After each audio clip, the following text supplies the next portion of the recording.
Estamos saludándoles muy cordialmente en el segmento Levántate y Resplandece. Queremos contarles, dado a la urgente necesidad de ser orientados correctamente en cuanto a nuestras emociones, hoy hemos sacado del baúl de los recuerdos una charla que nos dio el doctor Luis Guillermo Álvarez hace un tiempo, el cual vamos a dar a conocer una vez más el día de hoy. Será para edificar nuestras vidas. Bueno, queridos amigos de esta plataforma, queremos contarles que estamos en la linda compañía del doctor Luis Guillermo Álvarez. Él es de Colombia, pero en este momento se encuentra en Paraguay. Él tiene una especialización en salud mental y lo hemos invitado porque hemos considerado que la humanidad entera necesita orientación acerca de la problemática que estamos viviendo hoy en día. Y qué bueno es contar con personas que se han introducido un poco más a fondo acerca de las variantes que hay en los comportamientos de las personas, especialmente después de estar, digamos, saliendo, aunque todavía no hemos salido del todo, pero creo que hemos mejorado a nivel mundial. Sin embargo, el problema aún persiste. Entonces hay mucha desesperación, hay mucha tristeza, hay mucho dolor, especialmente para las personas que han perdido sus seres queridos. Entonces, por eso queremos abordar el tema. Hace 8 días estábamos hablando de que tendríamos un invitado, estamos confiando en el Señor que eso fuera posible y gracias a Dios que está siendo posible. Doctor, bienvenido a este programa. Así que nos gustaría que usted nos platicara un poquito acerca de cómo hemos sido afectados por esta pandemia. Lady, muchas gracias. Gracias por esta invitación. Un saludo también a todas las personas que nos escuchan o que nos ven. Y bueno, definitivamente estamos viendo cómo se ha disparado la ansiedad, la depresión en estos tiempos. Y gran parte de esto ha contribuido la pandemia y todas las restricciones alrededor de ella. Creo que lo principal que esto ha generado es que ha potenciado todos nuestros miedos naturales. El miedo a quedarnos solos, el miedo a enfermar, el miedo a morir, el miedo a tener una muerte dolorosa, los miedos económicos, el miedo a la escasez. Quizá esos son los miedos más importantes de los seres humanos y casi que esta situación amenaza cada una de estas áreas en nuestras vidas, haciendo que sea más difícil afrontarla con los recursos que cada uno cuenta, que en muchos casos son recursos emocionales limitados, sociales limitados, y hacen que evidentemente todo esto salga a flor de piel y que se empiecen a manifestar problemas de ansiedad, problemas de depresión y otro tipo de trastornos mentales que con la pandemia hemos visto en la práctica clínica que se han incrementado dramáticamente. Bien, pues entonces realmente nuestro deseo siempre es tratar de llevar esperanza a las personas.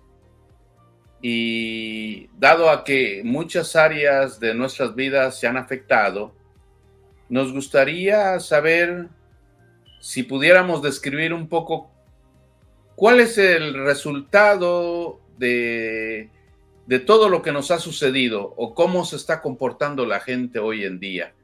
Y también saber un poco cómo enfrentar toda esta situación, porque hay muchas personas muy desesperadas. Así es. Bueno, una gran amenaza que tenemos con todo esto es la ausencia de las certezas. El cerebro funciona mucho mejor en un mundo predecible. El cerebro funciona mucho mejor cuando sabe qué es lo que viene. Por eso las rutinas son tan importantes para la salud mental. Incluso en el tratamiento de muchos pacientes con enfermedades mentales o con problemas de adicciones, la rutina suele ser un factor crucial. Y lo vemos cotidianamente. Por ejemplo, cuando nosotros atendemos niños y adolescentes con problemas comportamentales, con el solo hecho de que los padres se mantengan o le mantengan las rutinas a los hijos, a esta hora se levantan, a esta hora es el juego, a esta hora pueden estar en la televisión o en los dispositivos electrónicos, en fin, mantener las rutinas hace que el niño esté más tranquilo, porque nuestro cerebro está más confiado de qué es lo que sigue y no entra, digamos, en una ansiedad de saber qué es lo que va a continuar. Por eso la mayoría de las recomendaciones cuando empezó todo esto de la pandemia es, aunque usted esté en casa, mantenga las rutinas, levántese, báñese, siga las actividades cotidianas de la vida, aunque sea desde su casa, como si estuviera por fuera, de tal manera que su cerebro esté más tranquilo. Entonces, esa sensación que se ha generado con la pandemia de que no sabemos qué es lo que viene mañana, puede haber pena, que podemos estar restringidos, que no sabemos si podemos o no hacer planes de viaje, planes de futuro. Toda esta sensación de no saber lo que viene ha disparado la ansiedad de una manera increíble, porque la ansiedad siempre tiene que ver con anticipar el futuro, con mirar lo que viene, con saber qué va a pasar. Y esto ha generado incertidumbre y quizá sea la emoción más difícil de procesar para los seres humanos, la incertidumbre, la ausencia de certezas. A mí me gusta decir que esta emoción pone el cerebro en cortocircuito. No sabemos qué hacer cuando estamos en una situación de incertidumbre. Y eso empieza a manifestarse en el cuerpo. Empieza a manifestarse con insomnio. Voy a poner una situación cotidiana. No ha llegado mi hijo adolescente a casa y ya es más de la medianoche. Eso genera incertidumbre. ¿Y qué le causa al cuerpo la incertidumbre? Insomnio, taquicardias, sudoración, preocupación excesiva, en algunos deseos de comer más, en otros deseos de no comer. Porque la incertidumbre genera una reacción corporal que se puede ver y que se puede medir. Eso multiplicado por no sé cuántas veces es lo que está sucediendo ahora, esa sensación de que no tengo certeza del mañana está haciendo que nosotros tengamos todos estos síntomas. Entonces, el insomnio ha sido uno de los principales síntomas de esta pandemia, que la gente no pueda dormir bien. A veces sin una razón aparente, pero empieza a manifestarse de esta manera la incertidumbre. El insomnio, los dolores de cabeza, cefalea decimos nosotros en medicina, empieza a multiplicarse.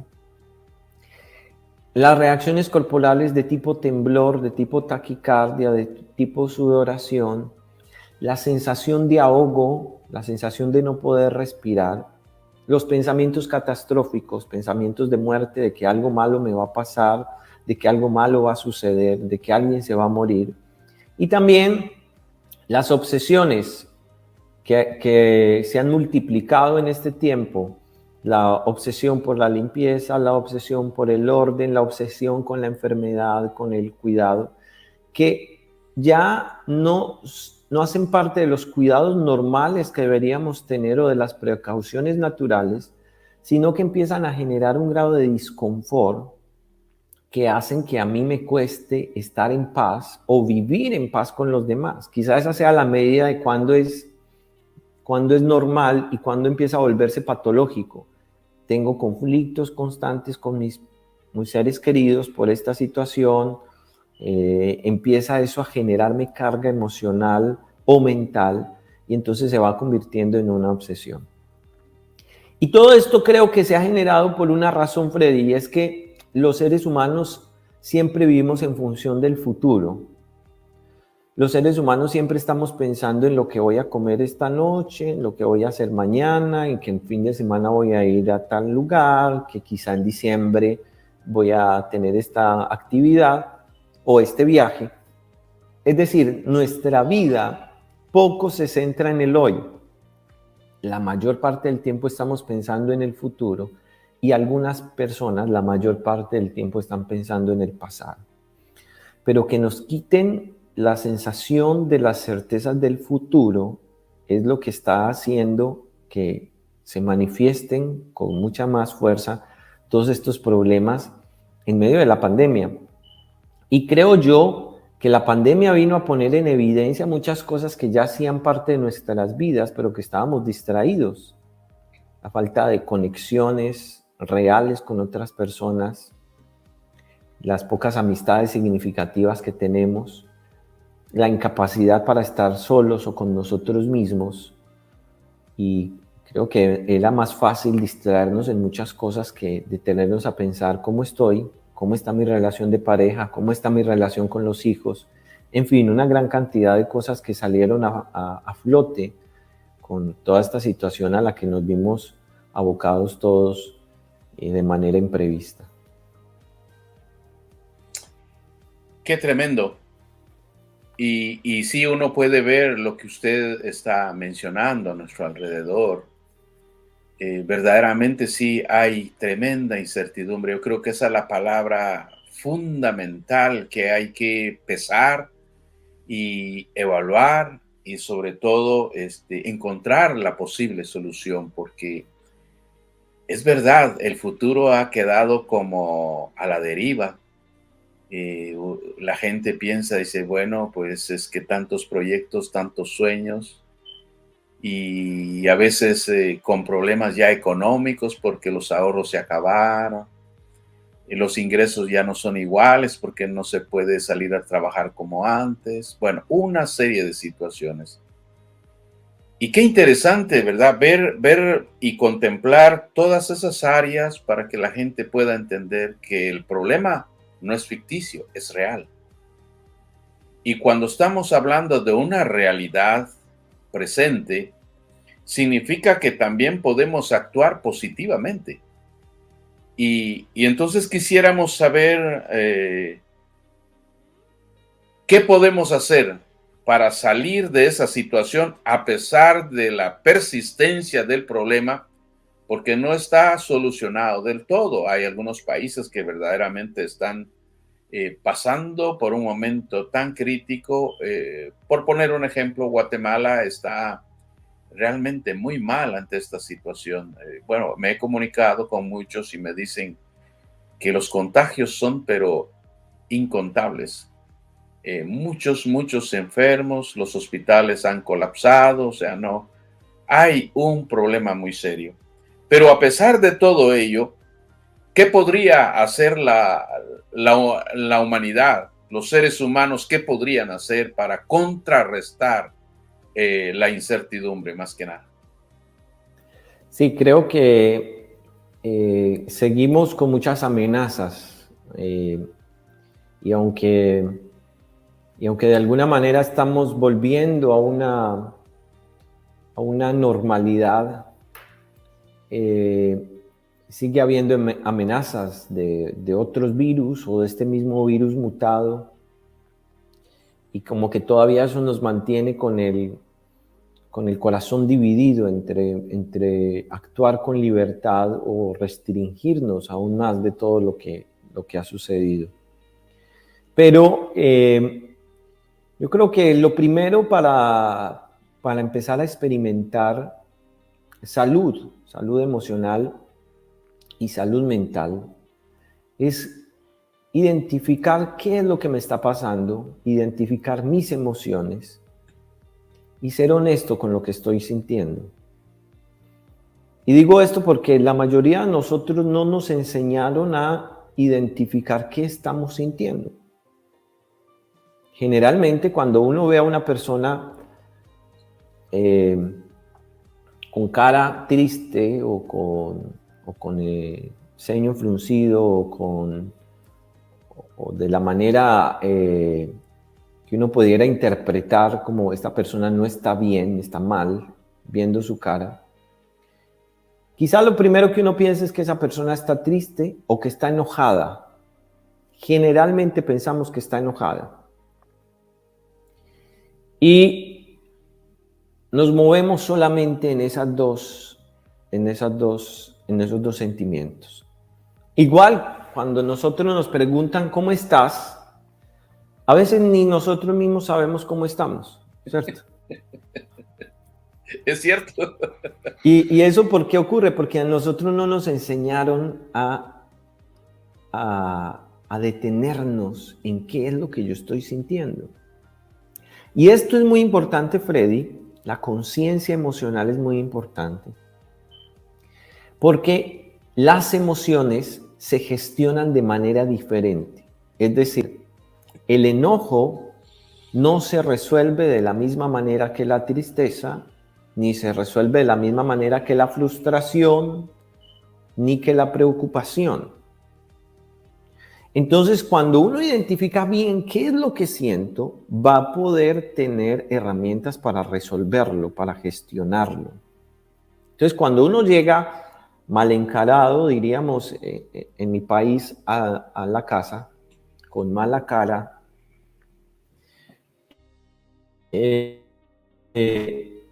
los que están ahí dicen, vino enojado, quién sabe qué le pasó, ¿cierto? Ya vamos a tener problemas. Y a lo mejor uno no está enojado, uno está preocupado. Preocupado, ya. Yeah. O uno está frustrado. También. O uno está triste. O uno está cansado. Sí. Pero los demás interpretaron eso como enojo y te empiezan a tratar como si estuvieras enojado y uno termina enojándose de verdad. Entonces, el paso número 1 es que uno identifique cuál es el sentimiento que tiene. Hay un libro interesante que se llama La Revolución del Alma, de John Burke, y él hizo un ejercicio que yo también recomiendo a mis pacientes, que se llama el ejercicio 60-60. Yo extraje la idea de ahí y lo modifiqué para los propósitos de la terapia. Y es que cada 60 minutos uno saque 60 segundos para pensar cómo estoy, cómo me estoy sintiendo, cuál es la emoción predominante en mi vida en este momento. Estoy alegre, estoy contento, estoy preocupado, estoy muy concentrado. Entonces yo les digo a mis pacientes que durante 60 días vamos a hacer ese ejercicio. Programan su celular para que, obviamente, después de que están despiertos en todas las actividades del día, cada hora les suena la alarma que dice 60-60. Ellos lo miran y empiezan a pensar cómo me siento. Y muchos en una bitácora van escribiendo, a esta hora estaba así.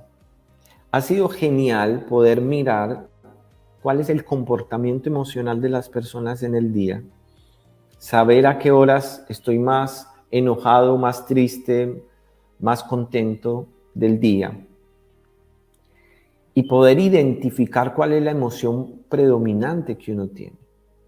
Yo le hago mucho esta pregunta a los pacientes. ¿Cuál es tu emoción predominante? ¿Cómo te mantienes tú normalmente? ¿Enojado, triste? Y la gente no sabe. ¿Sabe qué, doctor? Yo nunca me había puesto a pensar en eso. Y sucede. Así es. 2-1, yo creo que aún me atrevo a decir un 90%. Sí. Entonces, primero, cuando desarrollo conciencia de mis emociones, voy a aprender a saber cómo gestionarlo. Ahora, en este ejercicio, cuando yo empiezo a encontrar emociones difíciles de manejar, yo necesito pedir ayuda.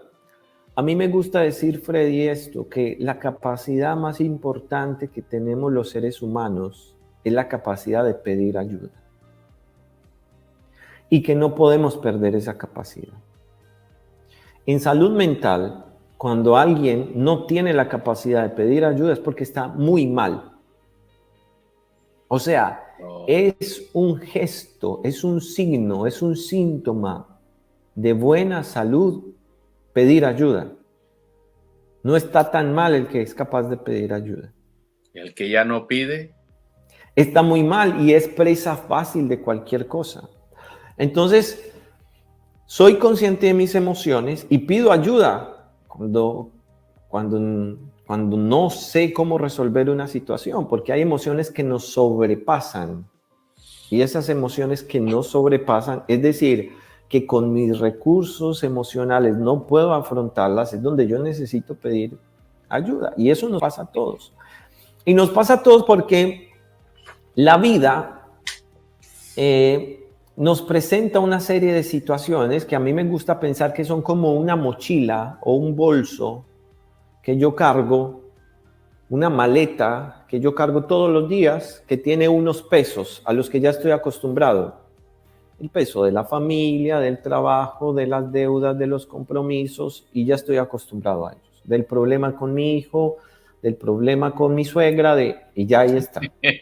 Para variar, y ya ¿verdad? lo sé cargar, sí. Ajá. Entonces, hay un día que yo no puedo levantar esa maleta. Cierto. Y hay dos razones por las que uno no puede levantar esa maleta. La primera es porque le metieron otro peso a esa maleta. Otra situación apareció y ya yo no pude levantarla más. O a lo mejor no le metieron otro peso, pero ese día yo estoy débil, estoy cansado. Y entonces cuando eso ocurre, yo me quiebro emocionalmente. Y me gusta pensar en esta situación como cuando a una varilla hay unas fuerzas que la tratan de doblar. Cuando esa varilla sobrepasa la capacidad de resistencia de esas fuerzas, se dobla. Bien, cuando las situaciones que la vida nos plantean sobrepasan nuestra capacidad de resistencia, nos doblamos emocionalmente y eso se traduce en síntomas físicos como de los que estábamos hablando y también en síntomas mentales, de los que también hablamos, ¿cierto? De toda esta la preocupación, los pensamientos catastróficos, la sensación de vacío crónico, el llanto fácil, el que estoy más sensible, o a veces es el otro extremo, donde parece que las cosas ya no me afectan ni me importan. Le perdí placer a las actividades cotidianas de la vida. Entonces, para volver a cómo resolver esto, número uno es que nosotros podamos desarrollar conciencia de nuestras emociones. Número dos, que nosotros podamos pedir ayuda cuando estemos en una situación que nos sobrepasa. Y lo tercero es que trabajemos en las conexiones que hemos perdido. Estamos viviendo un mundo de la paradoja de la conexión digital y la desconexión personal. Estamos conectados por múltiples dispositivos y con muchos aparatos, pero desconectados entre los seres humanos. Lo cual viene a ser un grave problema, ¿cierto? Completamente, porque los seres humanos somos los seres más sociables creados. No hay otra especie que sea más sociable que el ser humano.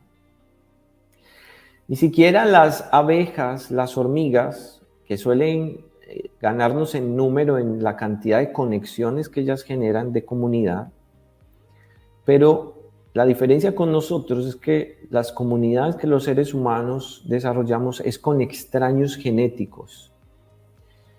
Hay un psicólogo español que se llama Arun Mansukhani, él explica esto mucho mejor.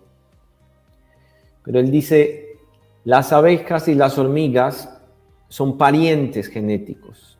Vienen de una misma reina y son hijos de ella, todos. Y por eso están conectados. Digamos que, poniéndolo en nuestros términos, tienen un lazo de consanguinidad y por eso habitan en comunidad. Los seres humanos somos la única especie que puede hacer vínculos fuertes, estrechos y duraderos de por vida con extraños genéticos. Yo le digo a mi esposa siempre, un matrimonio es un milagro porque uno se encuentra a un extraño y deja a su familia, a todo lo que siempre ha querido, a las conexiones más íntimas, por irse con un extraño y obliga a las dos familias a emparentar aunque no quieran. Cierto. Es A veces las increíble. familias son rivales y tienen que Por conectar. supuesto, porque ya, ¿qué más vamos a hacer? Eso es algo que solamente los seres humanos podemos hacer. Somos seres naturalmente sociables. Fuimos creados para habitar en sociedad. Y todas estas tecnologías están robándonos la capacidad de hacer conexiones reales unos con otros. Miren, yo me encuentro con esta situación. Doy consejería o terapia a adolescentes que me dicen: con mi amigo o con mi novia o con mi novio podemos hablar por largas horas a través del chat. Chateamos y conversamos. Pero cuando estamos juntos no sabemos de qué hablar. Más bien no pueden, ¿eh? No parece que no hay tema de conversación y que la conversación tiene que estar mediada siempre a través de un aparato, a través de un dispositivo. Porque nos están robando estos aparatos nos están robando la capacidad de conectarnos unos con otros. Hace poco en una conferencia yo daba un ejemplo de cómo en las salas de espera antes se generaban conversaciones y conversaciones muy profundas y conocidas personas. Ahora, cualquier sala de espera que usted ve, todo el mundo está pegado a su celular,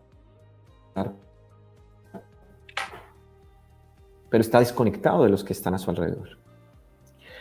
Y bueno, de esto se ha hablado hasta el cansancio, pero volviendo al tema de cómo afrontar toda esta crisis, es que podamos recuperar las conexiones. Y yo creo que hay 3 conexiones fundamentales. Primero, la conexión con los otros.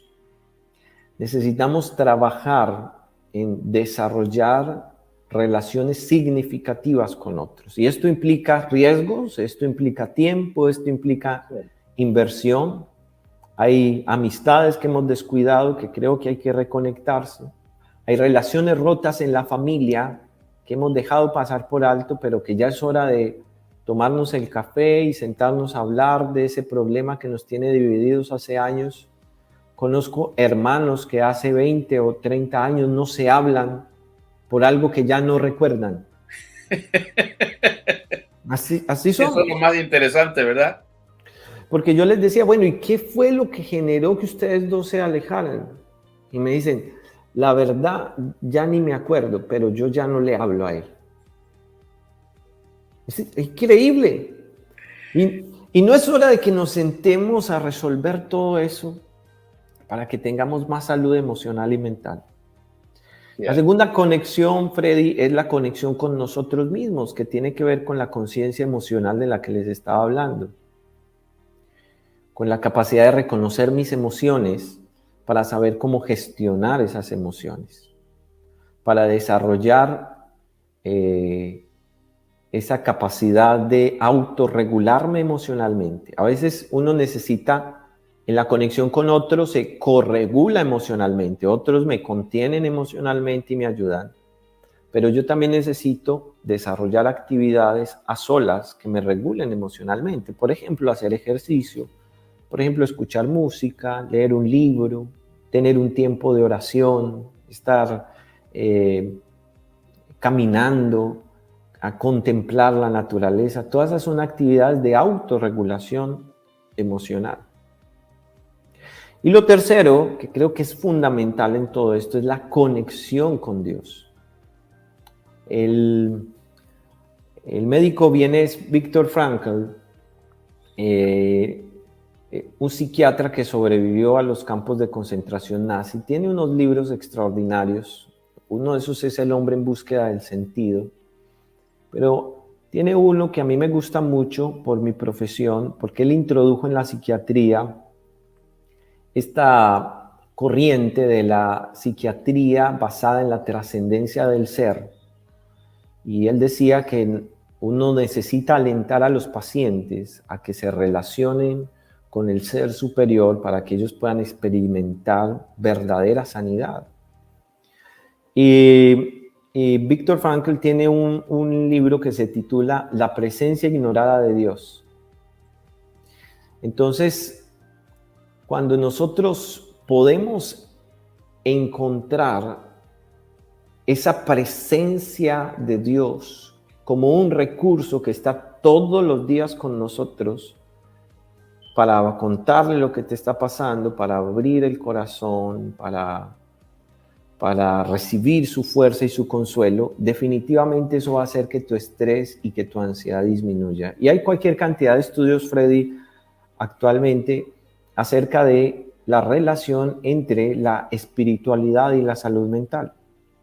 Y cada vez se comprueba más que las personas más espirituales son personas más estables emocionalmente, más resilientes, que hay muchas definiciones de la resiliencia, pero a mí me gusta definirla como convertir la tragedia en experiencia, ¿cierto? Y en un insumo para propósitos mayores. Eso es para mí la resiliencia. Y los estudios dicen que las personas espirituales son más resilientes, tienen mejores relaciones interpersonales. O sea, la presencia de Dios, que por eso me gusta el libro de Viktor Frankl, la presencia ignorada de Dios, cuando somos conscientes de esa presencia de Dios en nuestras vidas, definitivamente nuestra salud mental va a mejorar y vamos a estar mucho mejor. Qué interesante que está puntualizando el hecho de que Dios puede hacer mucho más por nosotros. Y yo creo que este es el tiempo en que las personas deben tomar conciencia al respecto, porque dado a los aparatos electrónicos, a las muchas diversiones, nos hemos olvidado de la existencia de Dios. Entonces, tal parece que es bueno volver al primer amor. ¿Qué le parece? Así es. Alguna vez leí, no sé si es cierto, no me consta, que Voltaire decía que si Dios no existiera, habría que inventarlo. ¿Y por qué él hacía esa declaración? Porque la vida del ser humano sin Dios no tiene sentido. Porque lo que le da el propósito a nuestra vida es Dios mismo. Es que hemos sido creados diferentes, que hemos sido creados a su imagen y semejanza. Es que somos seres morales porque Él es un ser moral. Por eso, una de las preguntas por muchos años de los antropólogos, Freddy, fue ¿de dónde le vino al hombre la idea de Dios? Porque en todas las culturas siempre se ha adorado un ser superior. Entonces los antropólogos decían, pero ¿esto de dónde vino? Siempre ha existido. ¿Quién le metió al hombre la idea de que hay un ser superior? Y la Biblia dice, el rey Salomón en Eclesiastés 3:11 dice, Dios puso en el ser humano, Dios puso en el corazón del hombre la idea de lo eterno. Puso eternidad en el corazón del hombre. Y por eso es que estamos buscando siempre la trascendencia, nobles ideales, algo que sea más grande que nosotros mismos, porque es que sabemos que C.S. Lewis decía, si nada en este mundo me puede llenar completamente, entonces mi conclusión lógica es que yo no fui creado para este mundo. O sea, algo más grande tiene que haber, algo sobrenatural tiene que haber que pueda llenar mis vacíos más profundos, mis necesidades más profundas. Entonces, si nosotros venimos a Dios, vamos a encontrar ese propósito con el cual fuimos creados, vamos a encontrar la satisfacción de saber. Para mí el éxito, Freddy, es encontrarse haciendo lo que fuiste creado para hacer. Cierto. O sea, cuando tú estás ahí, la gente lo dice de otra manera, pero cuando tú estás haciendo o cumpliendo el propósito con el cual naciste, eso produce una satisfacción incomparable. Y por eso es que nosotros vemos gente que deja grandes cargos, grandes puestos, grandes sueldos, por una actividad que parecía que no era para ellos, pero que ese era el lugar donde debían estar. Es verdad. Un compañero me decía que la familia entera le dijo que estudiara contabilidad. Y por esos consejos, pues él decía, sí está bien, y bueno, se graduó y todo lo demás. pero cuando empezó a ejercer no se sentía bien. Y finalmente él dijo, realmente amo ser maestro, y terminó estudiando para ser maestro. Qué bien, y así es, y hay múltiples historias como esa, donde las personas cuando están cumpliendo el propósito con el cual vinieron a la tierra, experimentan verdadera satisfacción. Ahora, ¿cómo descubre uno ese propósito? Uno puede descubrirlo con ensayo y error, Cierto. y demorarse mucho tiempo. Yeah. A algunos les va mejor y a otros les va peor. O puedes venir directamente al que te hizo y preguntarle, bueno, ¿qué es? ¿Para qué me hiciste? Exactamente. Y él te va a decir. Esa sería la decir, mejor salida, ¿verdad? ahí te ahorras muchos dolores de cabeza, ¿cierto? Por supuesto. En guaraní, el segundo idioma o uno de los idiomas oficiales aquí, el español y el guaraní, sería acarazú, el dolor de cabeza. Te evitas el acarazú cuando vienes directamente donde el que te creó y experimentas cómo él te muestra sus propósitos superiores y el gozo y la satisfacción que uno experimenta de saber que uno está haciendo y cumpliendo el propósito con el cual Dios te hizo es incomparable. Wow, qué tremendo lo que estamos aprendiendo hoy, de verdad. Para mí es algo maravilloso y personalmente me ayuda, porque bueno, si alguien dice es que yo estoy súper bien con todo lo que ha pasado, pues yo no lo creo. Todos necesitamos precisamente este apoyo, esta explicación. Conocemos a Dios, conocemos la verdad, sabemos que podemos acudir a Él, pero esta orientación por el estudio del comportamiento del ser humano nos da una vía más clara. Qué bueno, me alegro mucho. Y bueno, creo que hay muchos temas en los cuales reflexionar en estos tiempos, pero sin duda alguna, si nos enfocamos en estas tres cosas, en tener unas buenas conexiones con otros, una buena conexión con nosotros mismos y una buena conexión con Dios, vamos a poder tener los recursos necesarios para afrontar las situaciones que la vida nos va a seguir presentando, porque hoy es una pandemia y mañana no sabemos qué. Y necesitamos, un terremoto. Así es, y necesitamos tener cosa pasa. Los recursos para afrontar estas situaciones que la vida nos va presentando. Wow, qué extraordinaria exposición este día. Queremos agradecerle, mi esposa Yasmin y yo, y agradecerle profundamente por darnos ese valioso tiempo suyo. Sé que es un hombre súper ocupado, pero hizo lo posible porque hubiera un espacio para nosotros. Y claro, detrás de este programa y detrás de Facebook, pues hay muchas personas que sin lugar a dudas van a escuchar este mensaje y estoy completamente seguro que a muchos les va a ayudar tremendamente. Qué bueno, gracias Freddy por esta invitación y por la oportunidad también de conocerte y de compartir contigo y con las personas que nos escuchan todo esto. Claro que sí, otra vez gracias, un saludo cordial ahí para la familia y nuestros mejores deseos para ustedes. Y si Dios lo permite, quizá en otro momento tengamos la oportunidad, porque también pues sé que la esposa es psicóloga, ¿verdad? Así es. Y de pronto ella pudiera también compartirnos algo. Yo creo que eso es muy saludable porque sé que ustedes lo hacen allá donde están, pero también muchas personas que a lo mejor no tienen la oportunidad de ir a un especialista, tuvieran esta oportunidad de escuchar algo como hoy. Así que muchas gracias. Estamos deseándoles a ustedes lo mejor de lo mejor y sigamos adelante, unidos siempre. Así que claro que vamos a pedir ayuda y esta fue la gran oportunidad que hemos tenido. Gracias, Freddy. Que esté muy bien. Buena tarde, hasta pronto. Hasta luego.